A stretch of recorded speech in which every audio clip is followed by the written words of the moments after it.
Belladonna will kill you. Datura will put you to sleep forever. Aconitum will kill you. Laurel will produce cyanide and kill you.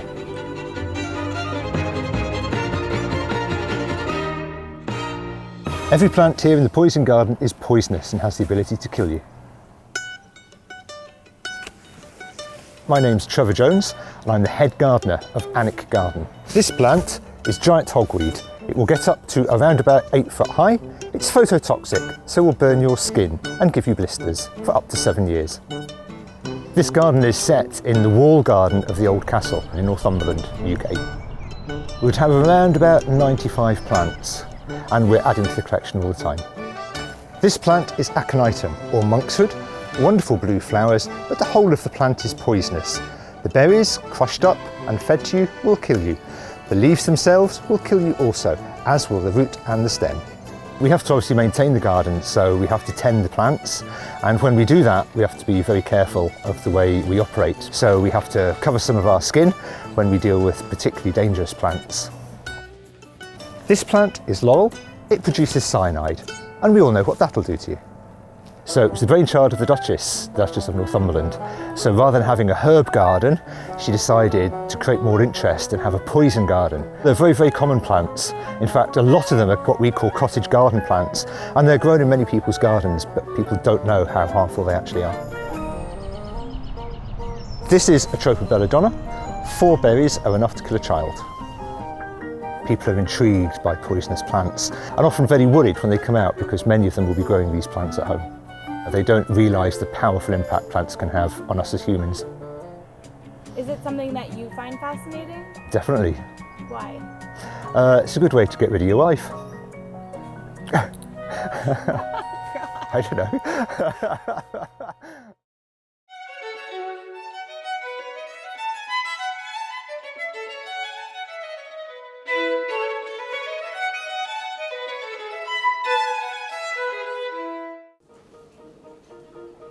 やっぱり本物を作るのには本物の材料もいりますけど、作っているのを見ればそれがわかると思います。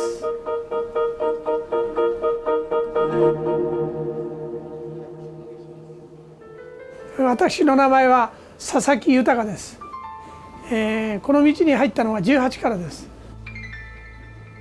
それからですから約45年フグだけを専門に勉強して今今日にあります。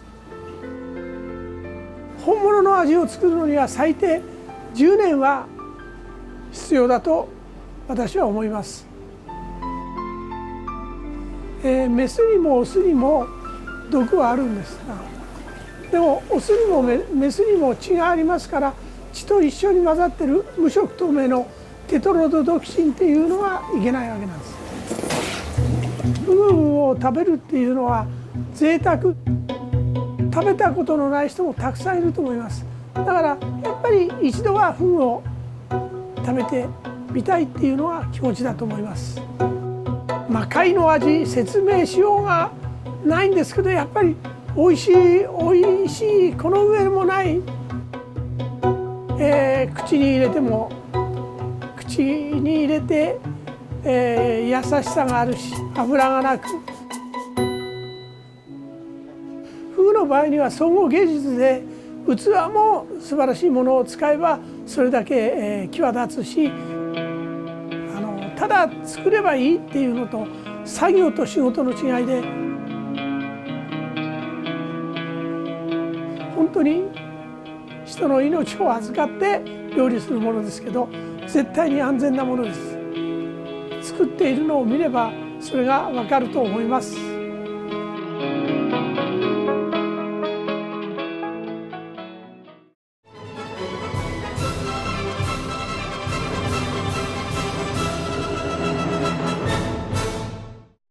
Until about 1902, legal food preservatives included chemicals like formaldehyde, borax, and copper sulfate.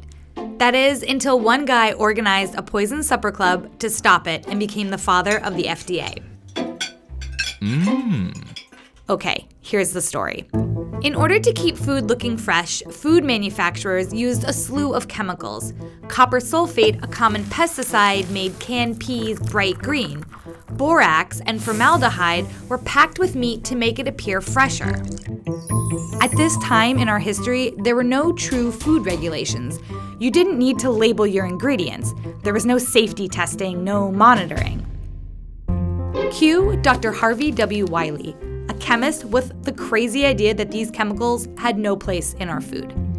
He started some hygienic lab trials where he could officially test the effects of these poisons on the body.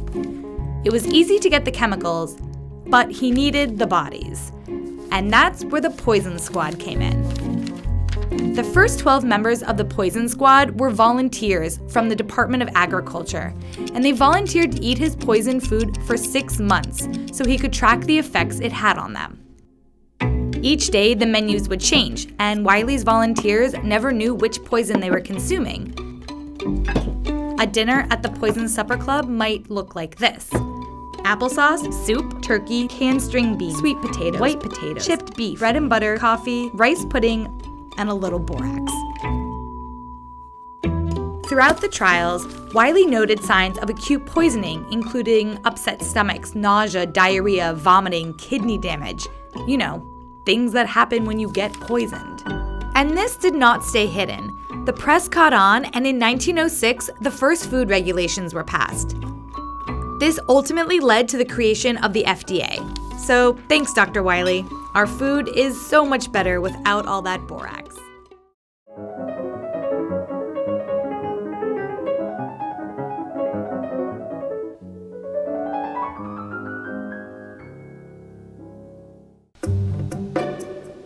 In a remote part of Japan lives a highly toxic plant called the cycad, and believe it or not, people consume it regularly. Beloved and cherished by the native people of Amami Oshima, eating the plant in its raw form could kill you.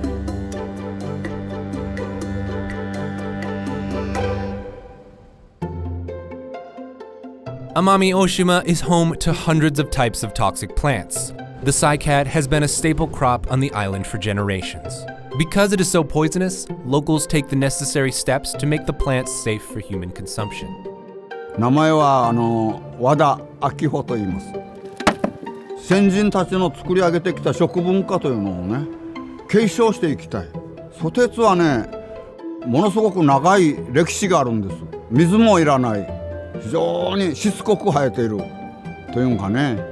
溜めるとその毒がやっぱり体内に入ると効いてくるというね。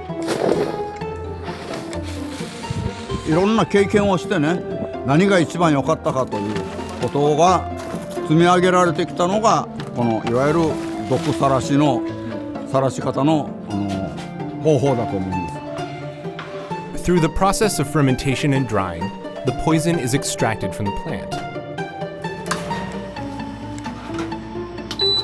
うどんの粉に今なり粉だけを入れてるけど、クッキーもできるし、さっきのカステラもできます。お菓子ができます。まずね。それからお餅ができます。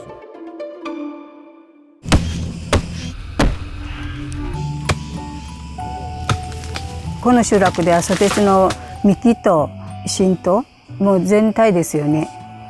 美味しい木と美味しくない木とを見分けてから切り始めますね。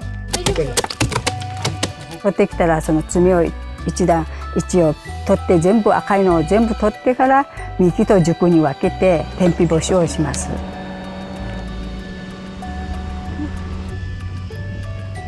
干したら袋に入れて1週間から10日その様子を見ながら切ってから工程全部終わってからするまでやっぱ3週間ぐらいかかりますね。新貝美味しいですね。今日食べたの美味しいね。味はないんだけどね。味はないけど。だから昔ラッケも昔みたいに食べとったんじゃない今のように。うちなんかもやっぱし宝って思っているからみんな奄美の人もそうじゃないですかね。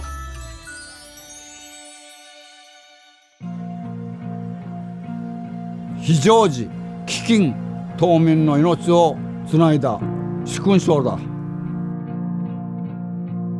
だから奄美の人たちが作った食料をねみんな献上させられるんですよ。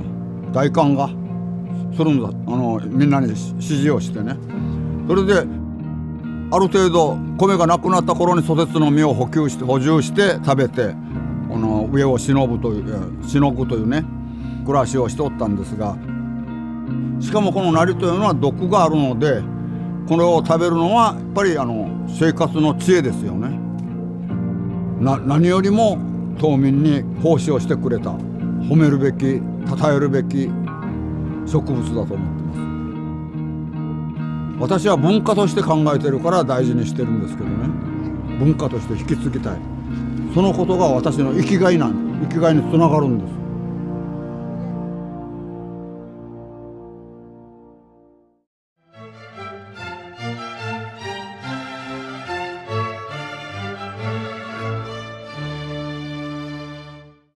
In movies like Carrie, blood comes by the buckets. Perfecting that red gooey mess took a long time and several different recipes. This is the story of how fake movie blood is made. Back before film and TV, a simple red handkerchief on stage symbolized blood, but it was kind of boring.